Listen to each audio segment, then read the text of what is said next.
Bienvenidos una vez más a Matemáticas de Roberto. En esta ocasión vamos a recordar que estos eh, videos están hechos para ayudar a los jóvenes que están preparándose para el examen de tercer año de colegio, modalidad maestro en casa, con el libro Zapandí de matemáticas. Vamos a ver cómo, si conocemos los dos lados de un triángulo utilizando el teorema de Pitágoras, averiguamos el otro lado que no conocemos. Por ejemplo, recordamos que un triángulo rectángulo tiene tres componentes: el cateto opuesto, el cateto adyacente y la hipotenusa. Entonces, si uno sabe alguno de los dos lados, sea el cateto opuesto con hipotenusa, cateto adyacente con hipotenusa o cateto opuesto con cateto adyacente, por medio del teorema de Pitágoras uno puede encontrar el lado que falta.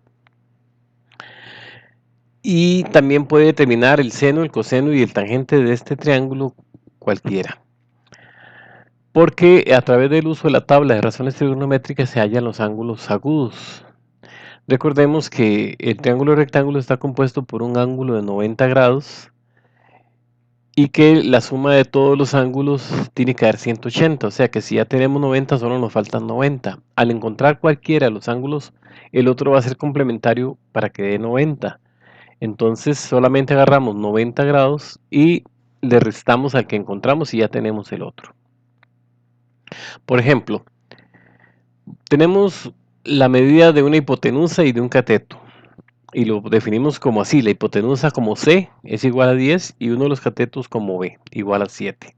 Entonces nos preguntan cuál es la medida del otro cateto y de los ángulos agudos respectivos, además del área del triángulo.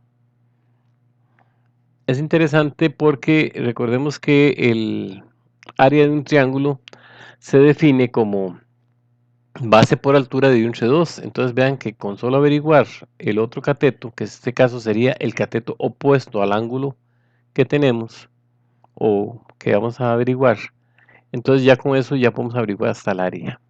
Entonces tenemos que la hipotenusa mide 10 y el cateto adyacente va a medir 7. Entonces, ¿cuánto vale el cateto opuesto? El teorema de Pitágoras nos dice que la hipotenusa elevada al cuadrado es igual a la suma de los dos catetos elevados al cuadrado. En este caso tenemos el valor de la hipotenusa, 10 elevado al cuadrado, pero no sabemos el cateto opuesto. ¿Cuánto es? Sí sabemos el cateto adyacente, 7 al cuadrado. Como esto es una igualdad, cualquier número que esté sumando en una igualdad, al pasarlo al otro lado del igual, va a pasar a restar. Entonces nos queda que a al cuadrado va a ser igual a 10 al cuadrado menos 7 al cuadrado. Siempre se le resta la hipotenusa a los catetos. Siempre. Entonces en este caso tenemos que 10 al cuadrado es 100 menos 7 al cuadrado, que es 49, nos da 51. Como el a está al cuadrado, para quitarle el cuadrado hay que hacerle raíz cuadrada a ambos lados de la igualdad. Al hacer raíz cuadrada a un número que está al cuadrado, mata el cuadrado. Perdón. Mata al cuadrado y entonces nos queda que a es igual a raíz de 51. Para encontrar los ángulos complementarios vamos a utilizar las razones trigonométricas. En este caso la razón del coseno, porque es un número más exacto.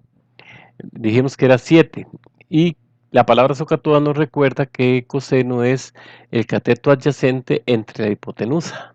Entonces 7 y entre 10 nos da 0,7. Cuando buscamos en la tabla de valores trigonométricos, el coseno es de 0,7 y nos indica cuál es el ángulo.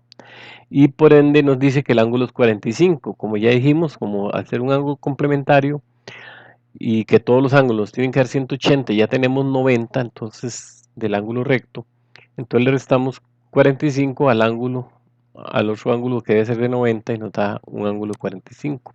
Por eso es que en la tabla trigonométrica nos da 0,7, el mismo número en los dos, porque en realidad es el mismo grado, porque en este caso es de 45 grados. Entonces hacer de 45 y sumar 90, los dos tienen que dar iguales.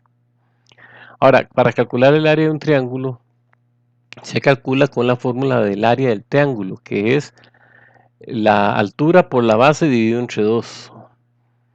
Entonces tenemos que la altura es uno de los catetos, el cateto opuesto, y la base es el cateto adyacente.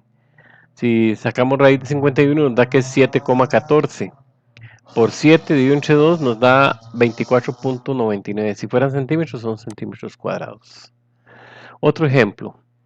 Los catetos de un triángulo rectángulo miden 7 y 4 centímetros. ¿Cuánto miden sus ángulos agudos? Siempre en un examen es bueno entender bien lo que están preguntando, porque a veces puede ser que alguien diga, voy a averiguar la hipotenusa, pero en realidad no están preguntando la hipotenusa, están preguntando los ángulos agudos. Y como tenemos el valor de dos catetos, ya podemos averiguar el valor de los ángulos, porque recordemos la palabra SOHCAHTOA. Ahí nos dice que la tangente es el cateto opuesto entre el cateto adyacente, y esos son los catetos que tenemos. 4 es uno y 7 otro. Hacemos la división, nos da 0,5714. Cuando tenemos esto, vamos a las tablas trigonométricas en la columna tangente y vamos a ver que el más cercano es un ángulo de 30 grados porque nos da 0,57. Los primeros dos dígitos son iguales. Los otros no. Eso indica de que en realidad son 30 punto algo o 29 punto algo. Porque cuando vemos que en 29 nos da 55, nos damos cuenta que el más cercano es 30. Entonces vamos a ese. Para averiguar el ángulo complementario, restamos 90 a los 30, entonces nos queda que el otro ángulo es de 60 grados. Entonces los ángulos miden aproximadamente entre 30 y 60 grados. Gracias por haber escuchado este video de Matemáticas de Roberto y lo invitamos a seguir poniendo cuidado a los demás videos que vamos a estar publicando.